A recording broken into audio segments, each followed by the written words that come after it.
신약성경 191쪽입니다. 사도행전 4장 13절부터 22절까지의 말씀, 제가 먼저 한 절 읽고 교독하시겠습니다.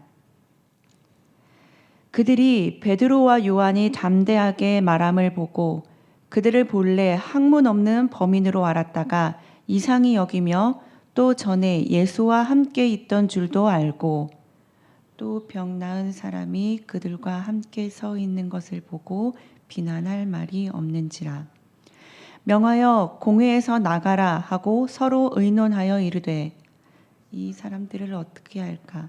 그들로 말미암아 유명한 표적 나타난 것이 예루살렘에 사는 모든 사람에게 알려졌으니 우리도 부인할 수 없는지라.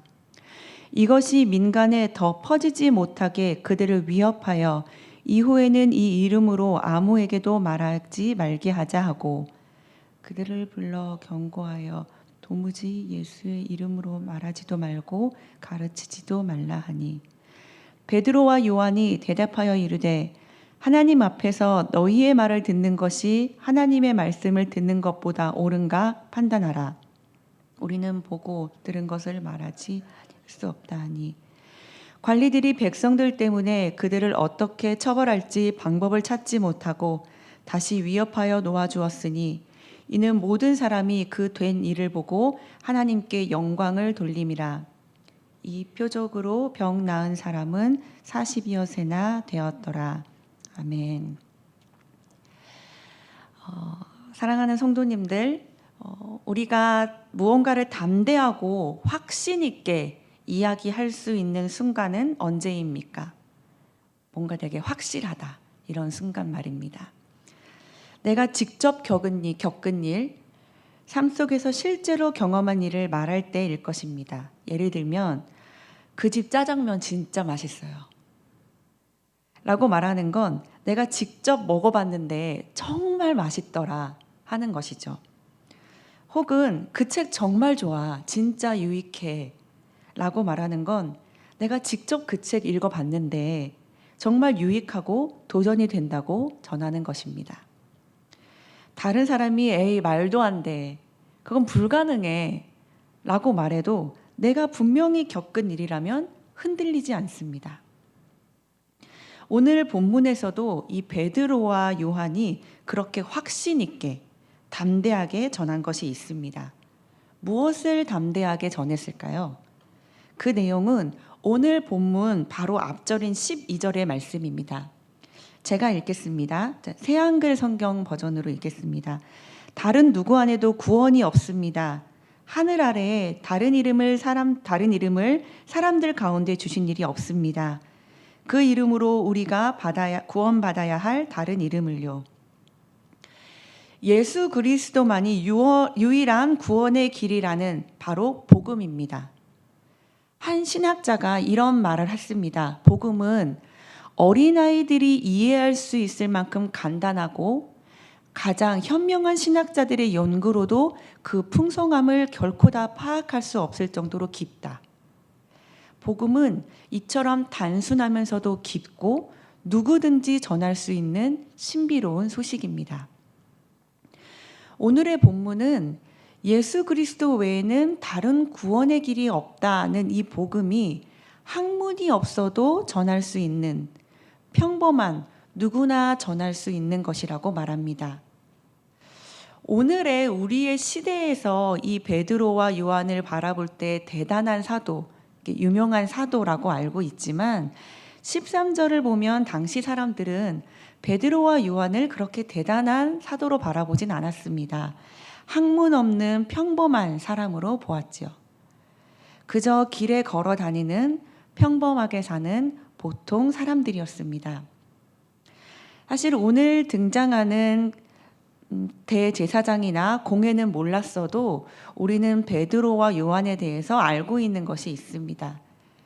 오늘 사건이 일어나기 그 몇 주 전만 해도 베드로는 겁에 질려서 신문당하시는 예수님을 멀찍이 따라가다가 당신도 예수님과 함께 다니던 사람 아니었습니까? 라는 종의 물음에도 예수님을 저주하면서까지 절대 절대 모르는 사람입니다. 라고 부인하던 사람이었습니다. 그런데 오늘 본문에서는 이 종들도 아닌 대제사장 앞에서도 위축되지 않고 오히려 담대하게 예수 그리스도가 유일한 구원의 길이라는 복음을 전합니다. 그 변화의 원인이 무엇일까요? 이들에게는 성령의 임재 사건이 있었습니다. 예수님의 죽음과 부활이라는 시점으로부터 오늘의 본문의 사건에 이르기까지 이 몇 주라는 기간에 베드로와 요한은 엄청나게 성숙하고 변화하였습니다. 이들에게 일어난 사건은 성령 체험과 성령의 충만함이었습니다. 그렇습니다. 성령님께서 함께 하실 때 겁 많던 사람도 담대해집니다. 성령을 품은 신앙은 반드시 자라나게 되어 있습니다. 예수님을 삶의 주인으로 인정하고 그분이 원하시는 것을 따르려는 사람들은 반드시 변화와 성숙을 경험합니다. 성령을 품은 성도들의 신앙은 반드시 자라게 되어 있습니다. 정말로 예수 그리스도를 내 인생의 주인으로 인정한 사람, 모든 삶의 영역에 그분을 주인으로 인정하고 그분이 원하시는 것이라면 정말로 그렇게 하기로 결정하고 따르는 사람, 그들의 삶에는 분명한 변화와 성숙이 따릅니다. 이러한 것들은 우리의 결정과 노력으로 되는 것이 아니라 성령의 도움으로 가능한 것이기 때문입니다. 반대로 성령의 기회를 거부하고 자기의 고집만 지키려는 사람에게는 어떤 성숙도 일어나지 않습니다.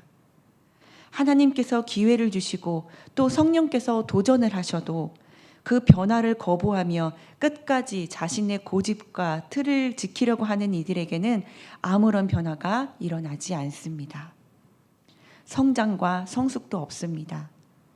오늘 한번 성령을 사모하며 성령 충만을 위해 기도하는 오늘 아침이 되기를 소원합니다. 계속해서 오늘의 본문을 자세히 살펴보면 이 상황을 주도하는 사람은 대제사장이나 서기관들 혹은 장로들이 아니라 베드로와 요한입니다. 왜냐하면 그들은 예수의 이름으로 안진뱅이가 일어서는 사건을 직접 경험했기 때문에 당당하게 할 말이 많습니다. 그리고 그 확신 때문에 위축되지도 않습니다. 그러니 소위 이스라엘의 실세였던 공회원들이 당황합니다. 보통 이들이 감옥에 가두겠다라고 협박을 가하면 다시는 그렇게 하지 않겠습니다 라고 말하는 것이 일반적인 반응이었습니다. 그런데 이 베드로와 요한은 예수 그리스도의 이름을 더욱더 담대하게 증거하는 것입니다. 그래서 어떻게 됩니까? 13절과 14절입니다. 저희가 베드로와 요한이 기탄 없이 말함을 보고 그 본래 학문 없는 범인으로 알았다가 이상히 여기며 또 그 전에 예수와 함께 있던 줄도 알고 또 병 나은 사람이 그들과 함께 섰는 것을 보고 신뢰할 말이 없는지라. 네, 더 이상 뭘 할 수가 없는 거예요. 왜냐하면 진짜 일어난 일이니까요. 증거 그리고 증인들 그리고 실제로 안진뱅이였다가 일어난 자들 모두가 함께 있으니 뭐라고 비난할 말이 없는 것이지요.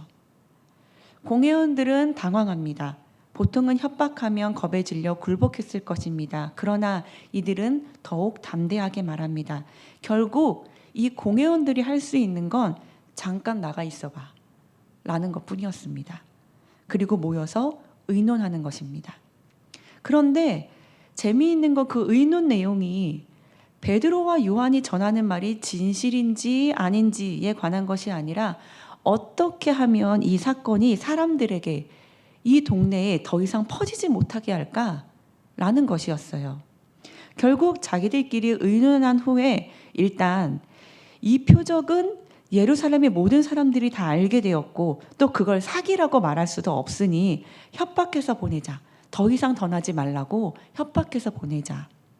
더 골치 아파지기 전에 보내버리자라는 것 뿐이었습니다. 그래서 다시 불러서 한 번 더 겁을 줍니다. 18절입니다. 그들을 불러 경고하여 도무지 예수의 이름으로 말하지도 말고 가르치지도 말라 하니. 이게 무슨 뜻입니까? 마지막 경고입니다. 너희들 앞으로는 절대 예수의 이름으로 병도 고치지 말고 예수의 이름 전하지도 마. 진짜 마지막 경고야. 한 번만 더 이렇게 하면 어떻게 될지 나도 모른다. 이런 식으로 협박과 경고를 한 것이지요. 그런데 그리고 경고하고 나서 내보내려고 하는데 그냥 알았다고 하고 나가면 끝날 일이지 않겠습니까? 그런데 이 말에 베드로와 요한이 한마디, 아니 두 마디를 더합니다. 왜 이러는 걸까요? 베드로와 요한이. 여기에서 베드로와 요한의 삶의 기준이 드러납니다. 함께 19절과 20절의 말씀을 읽겠습니다. 베드로와 요한이 대답하여 가로되 우리가 하나님 앞에서 너희 말 듣는 것이 하나님 말씀 듣는 것보다 옳은가 판단하라. 우리는 보고 들은 것을 말하지 아니할 수 없다 하니. 네, 이 베드로와 요한의 대답을 들어보십시오. 우리가 지금 하나님 앞에서 너희 말 듣는 것이 옳겠니? 아니면 하나님 말씀 듣는 게 옳겠니? 너희가 한번 말해봐. 라고 말하는 것입니다. 이게 무슨 뜻입니까? 하나님이 오르신 분이시라는 것입니다. 오늘 아침 저와 이곳에 계신 그리고 온라인으로 듣고 계신 분들 모두가 이러한 욕심을 좀 갖기를 원합니다. 베드로와 요한은 하나님이 항상 오르시고 하나님이 제일이시다라는 기준을 갖고 있는 것입니다. 어떤 것을 결정하든지 그분의 뜻과 그분이 원하시는 것을 가장 우선으로 고려하여 생각하고 기도하고 판단하고 행동하는 것입니다. 사랑하는 성도님들, 이것이 복음을 붙든 자의 힘입니다. 사람들의 협박 앞에서가 아니라 하나님의 진리 앞에서 판단하는 삶입니다. 우리가 생각과 말로는 참 잘합니다. 하나님 먼저, 하나님이 기뻐하시는 것이 어느 것인지 고하는 기도도 곧잘 합니다. 그러한 기도는 진짜 진심일 것입니다. 정말 그렇게 살고 싶고 정말 하나님의 사람으로 살고 싶어 하는 순전한 마음에서 나온 기도일 것입니다. 그런데 정말로 어떠한 일이 닥쳤을 때, 특히 나에게 손해되는 일이 생겼을 때에도 하나님을 먼저 생각하십니까? 아니면 내 손해를 먼저 생각하십니까? 물론 하나님을 먼저 생각한다는 것이 반드시 손해를 본다는 것은 아닙니다. 그러나 가장 먼저 드는 생각과 판단의 기준이 하나님의 뜻인지 나의 이익인지 손해인지를 묻는 것입니다. 그때 이 베드로와 요한의 담대한 선언으로 인해서 그곳에 일어난 반응은 두 가지입니다. 21절입니다. 관원들이 백성을 인하여 저희를 어떻게 벌할 도리를 찾지 못하고 다시 위협하여 놓아주었으니 이는 모든 사람이 그 된 일을 보고 하나님께 영광을 돌림이러라. 사랑하는 성도 여러분, 관리들과 공회원들은 그 말을 끝까지 믿지 않았습니다. 어쩔 수 없이 협박을 하는 것을 전부로 그들을 놓아주었습니다. 하지만 또 다른 사람들의 부류는 이 일로 하나님께 영광을 돌렸습니다. 하나님의 역사에는 반드시 이 두 부류의 사람들이 있습니다. 한쪽은 끝까지 하나님을 인정치 않습니다. 그러나 또 한쪽은 반드시 하나님을 인정합니다. 여러분은 어떤 부류에 속하고 싶으십니까? 오늘의 본문을 묵상하고 또 준비하면서 제 마음속에 질문이 생겨났습니다. 분명히 제 삶 가운데서도 예수 그리스도를 부인할 수 없을 만큼 명확한 증거들을 삶 속에 가지고 있는데 왜 나는 전하지 않고 있는 거지? 혹시 성도님들께서도 예수 그리스도를 부인할 수 없는 명확한 증거들을 삶 속에 가지고 계시지 않습니까? 가지고 계시지요. 그럼에도 왜 전하지 못하는 것일까요? 체면 때문일까요? 아니면 유난스러워 보일 것 같은 이미지 때문일까요? 그것도 아니면 혹은 비난이 두려울 수도 있을 것입니다. 제가 20대 초반에 한국에서 아파트 전도를 한 적이 있습니다. 아파트 꼭대기층에서부터 내려오면서 왜 한국의 교회들은 교회마다 집 앞 현관문에 붙일 수 있는 교회 이름이 적힌 스티커 같은 것들을 나누어 주는데요. 혹시 기억하시는 분들 계실 텐데요. 꼭대기층부터 제가 내려오다가 교회 스티커가 없는 집들 앞에 제가 다니고 있는 교회 전도지를 현관문에 부착을 하고 그 문고리를 잡고 기도를 하고 그렇게 한층 한층 내려오는 그 일을 했었습니다. 그런데 어느 날 전도지를 부착하고 기도를 하는데 안에서 문고리를 돌리는 소리가 나는 거예요. 너무나 놀란 제가 황급하게 아래층으로 도망쳐서 내려왔습니다. 순간 제 머릿속이 하얘졌습니다. 그리고 한 이미지가 저에게 떠올랐습니다. 여러분들 이 찬양 아시지요? 조롱하는 소리와 세상 유혹 속에도 주의 순결한 신부가 되리라. 이 찬양하던 저의 모습이 떠오르면서 나는 예수님 때문에 조롱받거나 손해본 적이 없으면서 되게 신실하게 핍박을 견뎌낸 사람처럼 착각하고 있었구나 라고 생각이 들면서 굉장히 민망해졌던 기억이 떠올랐습니다. 사랑하는 성도님들은 복음을 전하다가 비난을 받아보신 적이 있으십니까? 혹은 그 두려움 때문에 침묵한 적은 없으십니까? 그러나 베드로와 요한이 경험한 현실을 기억해야 됩니다. 왜냐하면 이 두 사도가 받은 것은 실제적인 차벌이 아니었어요. 그저 단순한 위협뿐이었습니다. 오히려 그들은 담대함으로 인해서 많은 사람들이 하나님께 영광을 돌리게 되었습니다. 이제 마지막 절입니다. 마지막 22절은 의외로 이렇게 끝납니다. 이 표적으로 병 나은 사람은 40여 세나 되었더라. 왜 이런 디테일을 기록했을까요? 사도행전을 기록한 사람은 누가였습니다. 이 누가는 의사이지요. 의사가 봤을 때 날 때부터 40년간 걷지 못하는 사람이 완전하게 회복된 것입니다. 그 사실을 강조하는 것이지요. 이것은 인간의 의학이로는 설명할 수 없는 하나님의 하신 온전한 일이라는 증거입니다. 사랑하는 성도 여러분, 초대교회에 일하신 성령은 오늘도 동일하게 일하십니다. 우리의 삶 속에서도 하나님은 분명한 증거를 주십니다. 문제는 우리가 그것을 담대하게 전할 수 있느냐 하는 것입니다. 그때 그곳에서 일하신 성령 하나님은 여전히 오늘도 우리와 함께 하십니다. 오늘도 우리의 삶 속에서 성령의 충만함을 구하고 하나님의 뜻을 기준으로 삼는 하루가 되시기를 바랍니다. 그리고 기회가 되든지 안 되든지 복음을 전할 수 있는 용기를 주시기를, 그 과정에서 하나님의 일하심을 맛보고 기뻐하는 하루가 되시기를 소망합니다. 제가 기도하겠습니다. 사랑의 하나님 아버지, 오늘 말씀을 통해 베드로와 요한의 담대함을 보게 하시니 감사합니다. 학문이 없고 평범한 사람들이었으나 성령으로 충만하여 예수 그리스도의 이름을 증거할 때 권력자들도 어찌할 수 없고 많은 사람들이 하나님께 영광을 돌렸음을 배웠습니다.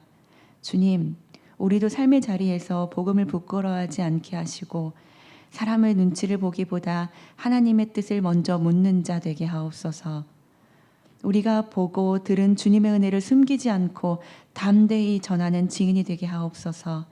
특히 성령께서 우리의 마음을 새롭게 하시고 두려움을 이기게 하시며 우리의 믿음이 성장하고 성숙하도록 이끌어 주옵소서. 오늘 하루도 성령 하나님의 도우심을 사모하며 살아가기를 원합니다. 우리의 모든 말과 행동이 주님의 영광이 되기를 소망하며 예수 그리스도의 이름으로 기도드립니다. 아멘. 우리 이 시간 함께 소리내어 기도할 때 성령의 충만함을 구하고